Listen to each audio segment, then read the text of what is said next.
الحمد للہ رب العالمین والصلاة والسلام علی سید الانبیاء والمرسلین اما بعد قال اللہ تعالی فی القرآن المجید والفرقان الحمید کما ورد فی سورة البقرہ فاعوذ باللہ من الشیطان الرجیم بسم اللہ الرحمن الرحیم یا ایہا الذین آمنوا کتب علیکم الصیام کما کتب علی الذین من قبلکم لعلکم تتقون صدق اللہ العظیم۔ عزیز سامعین، السلام علیکم ورحمۃ اللہ وبرکاتہ۔ جماعت اسلامی ہند شعبہ خواتین کانپور شہر آپ لوگوں کے سامنے اپنی رمضان سیریز کی ایک اور ویڈیو کے ساتھ لے کر حاضر ہے۔ آج ہم جانیں گے کہ رمضان المبارک کی اصل غایت، اصل غرض کیا ہے۔ اللہ تعالیٰ قرآن مجید میں ارشاد فرماتا ہے، اے ایمان والو، تم پر روزے فرض کر دیے گئے جیسا کہ تم سے پہلے کے لوگوں پر فرض کیے گئے تھے تاکہ تمہارے اندر تقویٰ پیدا ہو۔ آخر یہ تقویٰ کیا ہے؟ تقویٰ کسے کہتے ہیں؟ تقویٰ لفظ بنا ہے وقا یقی سے، جس کے معنی ہوتے ہیں بچنا۔ ہم دعا کرتے ہیں نا، وقینا عذاب النار، اور ہمیں آگ کے عذاب سے بچا۔ اگر اسی کو ہم اتقا کر دیں، اتقا یتقی تقویٰ، اس کے معنی ہو جائیں گے خود بچنا۔ تو تقویٰ کے معنی ہے گناہ سے بچنا، حرام کاموں سے بچنا، حرام چیزیں کھانے سے بچنا، حرام کاریوں سے بچنا، ہر وہ چیز جسے اللہ اور اس کے رسول نے حرام قرار دیا اس سے بچنا، پرہیز کرنا۔ ایک مرتبہ حضرت عمر فاروق رضی اللہ تعالیٰ عنہ سے کسی نے پوچھا کہ امیر المومنین، آخر تقویٰ کیا ہے؟ فرمایا، کیا تم نے کبھی خاردار جھاڑیوں میں سفر نہیں کیا؟ فرمایا، ہاں کیا ہے۔ تو پوچھا کہ تو تم کس طرح چلتے ہو؟ تو اس شخص نے جواب دیا کہ میں اپنے آپ کو، اپنے کپڑوں کو، اپنے لباس کو، اپنے جسم کو بچاتے ہوئے چلتا ہوں کہ کہیں کچھ چبھ نہ جائے، کہیں کوئی گندگی نہ لگ جائے، کہیں کوئی کانٹا نہ چبھ جائے، کہیں میرے کپڑے نہ خراب ہو جائیں۔ حضرت عمر فاروق رضی اللہ عنہ نے فرمایا، بس یہی تقویٰ ہے، اپنے آپ کو گناہوں سے، حرام کاموں سے، غلط کاموں سے، خدا کی نافرمانیوں سے، اللہ کے رسول کی نافرمانی سے بچاتے ہوئے چلو، یہی تقویٰ ہے۔ رمضان اپنے اندر تقویٰ، پرہیزگاری پیدا کرنے کا بہترین مہینہ ہے، اور روزے کا مقصد تقویٰ ہے۔ اللہ تعالیٰ فرماتا ہے کہ تمہارے اندر تقویٰ پیدا ہو، اس لیے ہم نے روزے فرض کیے۔ اب ہم اس آیت میں جو تقویٰ فرمایا گیا نا کہ لعلکم تتقون، اس کی حکمت کو سمجھیں۔ ایک ہے ہماری انا، ہماری خودی، ہماری میں، ہماری سیلف، اور ایک ہے ہمارا حیوانی وجود، اور اس کے اندر وہ ساری خواہشات اور وہ سارے تقاضے موجود ہیں جو ہر حیوان میں پائے جاتے ہیں۔ ہر حیوان میں نسل کشی کے لیے شہوت کا مادہ ہے، ہمارے اندر بھی ہے۔ ہر حیوان کو سر چھپانے کے لیے گھر کی ضرورت ہوتی ہے، چڑیوں کو گھونسلے کی، جانوروں کو گفاؤں کی اور جنگلوں کی اور پیڑ کے سائے کی ضرورت ہوتی ہے، اور ہمیں بھی ایک گھر کی ضرورت ہوتی ہے تاکہ اس میں ہم رہیں، آرام کریں۔ تو یہ ہماری حیوانی تقاضے ہیں جو فطرتاً ہمارے لیے ہمارے اندر موجود ہیں، ہمارے وجود میں پیوست ہیں۔ مثلا جب کسی کو بھوک لگتی ہے تو اسے کھانا چاہیے ہوتا ہے، وہ یہ نہیں دیکھتا خواہ حرام ہے کہ حلال ہے۔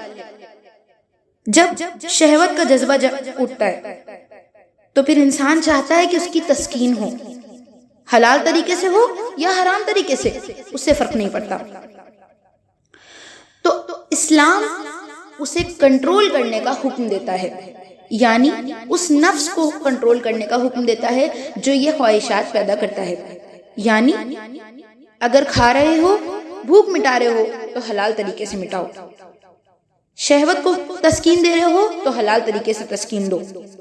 دیکھیے، اس سلسلے میں دو باتیں سامنے آتی ہیں، ایک ہوتا ہے سیلف کنٹرول اور ایک ہوتا ہے سیلف انہیلیشن۔ سیلف کنٹرول کو اللہ تعالیٰ نے حکم دیا، جبکہ سیلف انہیلیشن کو اسلام ناپسند کرتا ہے، بلکہ موغز اور خراب قرار دیتا ہے۔ یعنی ہمیں ضبط نفس کی ضرورت ہے، نفس کشی کی ضرورت نہیں۔ حضور صلی اللہ علیہ وسلم فرماتے ہیں، وَإِنَّ لِنَفْسِكَ عَلَيْكَ حَقٌّ، تمہارے نفس کا بھی تمہارے اوپر حق ہے، لیکن حلال طریقے سے۔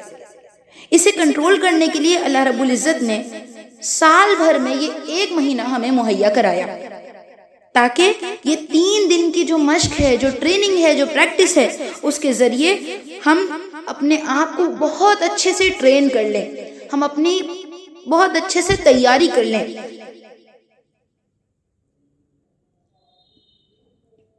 مثلا حلال چیزیں، بھوک لگ رہی ہے اور حلال کھانا ہمارے پاس موجود ہے مگر ہم نہیں کھا رہے، یہ ہے تقویٰ۔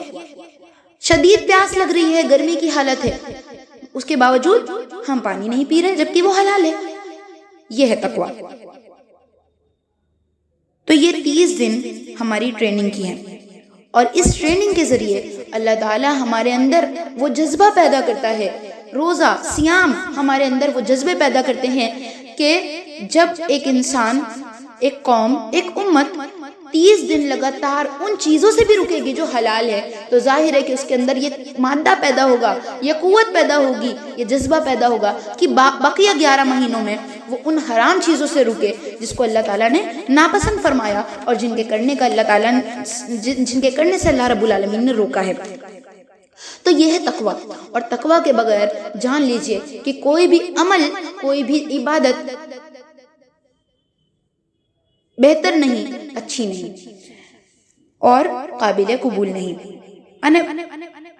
حضرت عبداللہ ابن مسعود رضی اللہ عنہ سے مروی ایک حدیث ہے، ترمذی شریف کی حدیث ہے، ان عبداللہ ابن مسعود رضی اللہ عنہ ان النبی صلی اللہ علیہ وسلم انه كان يقول اللهم انی اسألک الهدى والتقى والعفاف والغنى۔ اللہ کے رسول صلی اللہ علیہ وسلم دعا مانگا کرتے تھے۔ حضرت عبداللہ ابن مسعود رضی اللہ عنہ سے مروی ہے کہ آپ صلی اللہ علیہ وسلم فرمایا کرتے تھے، اے اللہ میں تجھ سے ہدایت، تقوی، پاک دامنی اور دل کا غنا یعنی بے نیازی مانگتا ہوں۔ اسی طرح حضرت ابو ہریرہ رضی اللہ عنہ سے مروی ہے، ابن ماجہ شریف کی حدیث ہے، ان ابی ہریرہ رضی اللہ عنہ قال سئل النبی صلی اللہ علیہ وسلم ما اکثر ما يدخل الجنة قال التقوى وحسن الخلق وسئل ما اکثر ما يدخل النار قال الاجوفان الفم والفرج۔ حضرت ابو ہریرہ رضی اللہ عنہ سے مروی ہے، فرماتے ہیں کہ رسول اللہ صلی اللہ علیہ وسلم سے سوال کیا گیا کہ کون سا عمل لوگوں کو سب سے زیادہ جنت میں داخل کرے گا؟ آپ صلی اللہ علیہ وسلم نے فرمایا تقویٰ اور خوش اخلاقی۔ پھر سوال کیا گیا کہ کون سی چیز لوگوں کو سب سے زیادہ جہنم میں لے کر جائے گی؟ فرمایا 2 کھوکھلی چیزیں، اور وہ 2 کھوکھلی چیزیں کیا ہیں؟ ایک منہ اور دوسری شرمگاہ۔ عزیز سامعین، یہ جو 1 مہینہ اللہ تعالیٰ نے ہمیں دے دیا ہے، اللہ کے اس مہینے میں اللہ کے حکم سے جب ہم حلال چیزیں ترک کر سکتے ہیں، یعنی کھانا جائز ہے مگر ہم نہیں کھا رہے، پانی پینا جائز ہے مگر ہم نہیں پی رہے، اپنی بیوی کے ساتھ ہم بستری کرنا جائز ہے مگر انسان نہیں کر رہا، تو اس قوم میں جو یہ سارے کام جو حلال چیزیں چھوڑ سکتی ہے، اس قوم میں اتنی طاقت ظاہر ہے کہ موجود ہے کہ وہ بقیہ 11 مہینوں میں اللہ ہی کے حکم سے حرام چیزوں کو ترک کر سکے، اور یہ ہے تقویٰ۔ حضور صلی اللہ علیہ وسلم کی حدیث ہے، اللہ کے رسول صلی اللہ علیہ وسلم نے فرمایا من لم يدع قول الزور والعمل به فليس بالله حاجة ان يدع طعامه وشرابه۔ جو شخص جھوٹ بولنا یا جھوٹ پر عمل کرنا نہ ترک کرے تو اللہ کو اس کی کوئی ضرورت نہیں کہ وہ بھوکا اور پیاسا رہے۔ یہ بہت سخت حدیث ہے کہ مثال کے طور پر ہم روزے سے ہیں، اس کے باوجود جھوٹ بول رہے ہیں، غلط کام کر رہے ہیں، غلط بیانیاں کر رہے ہیں، تو اللہ تعالیٰ کو اس سے کوئی غرض نہیں کہ ہم بھوکے اور پیاسے رہیں، یعنی ہمارا روزہ ہمیں کچھ بھی نہیں دے رہا سوائے بھوک اور پیاس کے۔ اسی طرح کی ایک اور حدیث ہے، کم من صائم لیس من صیامہ الا الجوع۔ اللہ کے رسول نے فرمایا کتنے ہی روزے رکھنے والے ایسے ہیں جن کو اپنے روزے سے سوائے بھوک کے اور کچھ حاصل نہیں ہوتا۔ اللہ رب العزت سے دعا ہے کہ وہ ہم سب کے اندر تقویٰ، خوف خدا پیدا کرنے کی توفیق عطا فرمائے، اور ان تمام روزوں سے وہ اصل مقصد ہمیں نصیب فرمائے۔ اس رمضان المبارک ہمیں وہ اصل مقصد، وہ اصل غرض ہمیں نصیب فرمائے جس کا اللہ رب العالمین نے حکم دیا، یعنی لعلکم تتقون، شاید کہ تم میں تقویٰ پیدا ہو۔ اللہ رب العالمین سے دعا ہے کہ ہمارے اندر تقویٰ پیدا ہو، ہمیں بھی اللہ رب العالمین، اللہ عز و جل ہمیں بھی متقین کی فہرست میں شامل فرمائے۔ وآخر الدعوانا الحمدللہ رب العالمین۔ السلام علیکم ورحمۃ اللہ۔